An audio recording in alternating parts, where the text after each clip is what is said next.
Okay. Black Saturday special reading 3360, 3361, 3362.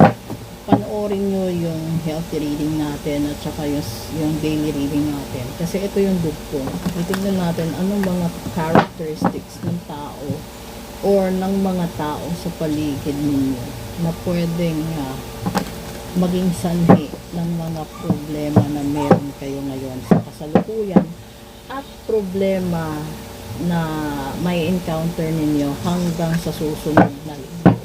So, kukuha tayo dito ng tatlo at i-discuss natin. Sa gusto nga po palang bumili ng cards, kasi kung yung nakikita yung cards ko dito, collection ko po ito. Hindi po siya for sale. Pero pwede kong ibigay sa inyo yung link kung saan po ito mabibili. Message lang po kayo. And doon naman sa nagtatanong kung pwede nyo pag-aralan yung tarot, pwede. Pero hindi lahat ng tao kasi hiyang. Minsan may mga taong nag-aaral ng ganito, nabubuwang. Yung iba naman minamala sa buhay. Kasi they are not destined talaga to be a reader or to be a manifestor. So, para siyang para siyang kurso. Pag hindi talaga para sa'yo, hindi talaga uusan. And then, aside from that, doon naman sa nagtatanong kung paano magpa-ritual, message po kayo. So, kung paano magpa-reading, message na din po kayo. Okay? Kuha muna tayo dito ng isa.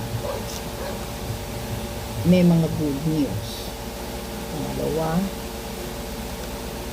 may profession. Ang pangatlo, ay may sweetheart. Okay. Ito, napakaganda. Kasi siya, patumba siya nitong daily reading natin. Panoorin nyo yung daily reading. Kasi yung daily reading napakaganda din. So, yung una sa daily reading natin is yung abundance. And then dito sa special reading natin, sinabi good news. So, may good news doon. Yung patience dito, yung katapat niya is yung profession. And then yung love dito sa daily reading, yung katapat niya is yung sweetheart. Kung titignan ninyo, magkaano sila lahat. Magkapareho. Yun nga lang, nangyayari ito kapag wala kang kalaban. So, yung good news na tinutukoy dito, kung humihiling ka ng, kung ano man yung hiling mo sa Diyos, ibibigay sa'yo. Kung wala kang kasalanang nagawa, ibibigay.